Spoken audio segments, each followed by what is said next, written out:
Find the solid volume of the solid formed by rotating y equals x and y equals x squared about the line x equals -1. Okay, so we're rotating it about a vertical line this time. It's not the axis.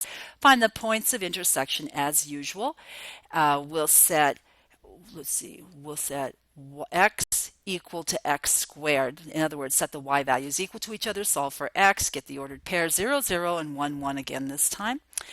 Step 2, we're going to sketch and make sure that your approximating rectangle is perpendicular to your axis of rotation. The axis of rotation is the vertical line x equals -1. So here's my y-axis, here's my x-axis, and put some marks on here. Going to point, the 2 points of intersection are 0, 0, and 1, 1. And we have the upper curve and the lower curve. The upper curve is represented, oh, wait a minute, here's our axis of rotation. That's the line x equals -1. X equals -1, not y equals -1. That's our axis of rotation. Now we'll label our curve. Let's see here. We've got the lower limit of integration, c equals 0, the upper limit of integration, d equals 1. Here's our approximating rectangle, which is perpendicular to our axis of rotation, the dotted line x equals -1. Our upper function is y. Well, we have y equals x, but we have to solve for x. These have to be functions of y, so we've got the x left and the x right. X left is y, while x right, we simplify to get the square root of y. Okay, now let's look at a three-dimensional picture of what happens when we rotate about the axis of rotation y equals -1. This little region that we've drawn here will sweep around and form, let's see, oh, that's the y-axis. Okay, that's the y-axis, and there's our region. Now here's our axis of rotation. X equals 1. X equals 1. We're sweeping around and forming, it's sort of like a fat bowl, if you can imagine a fat bowl. And we're sweeping around and making it three-dimensional. There's thickness in the center. So if we cut out an arbitrary disk, it's going to be horizontal to our axis of rotation, x equals -1. So we get this open center, and again, we get this washer situation. It's a disk with an open center. Our approximating washer with a hole in the middle, absolutely.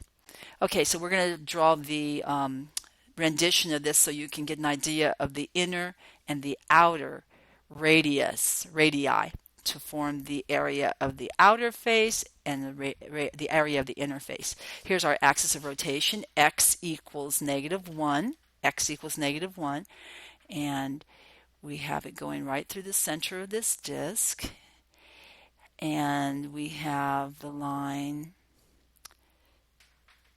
the y-axis, okay, y-axis, and then the line x, that's the x left is the square root of y, and x right is going to be equal to y. Okay, so the rightmost function, I got that backwards. The rightmost function is x equals the square root of y, and the leftmost function is x equals y. So a bird's eye view will give us the inner radius, little r, and the outer radius, capital R. So little r is equal to 1 plus y. Oh, all right, hold on just a second. Just freeze that for a second. I was expecting to put that the inner radius was equal to what we call the leftmost function y. But it's 1 plus y, and the reason why is because we've got a distance of 1 to get from the axis of rotation just to the beginning of the region that we're trying to describe. So we have to have the 1 plus the y. Now for capital R, the outer radius, I was expecting to put the rightmost function, the square root of y. But no, it's 1 plus the square root of y because the axis of rotation is shifted 1 unit over to the left. Let's continue.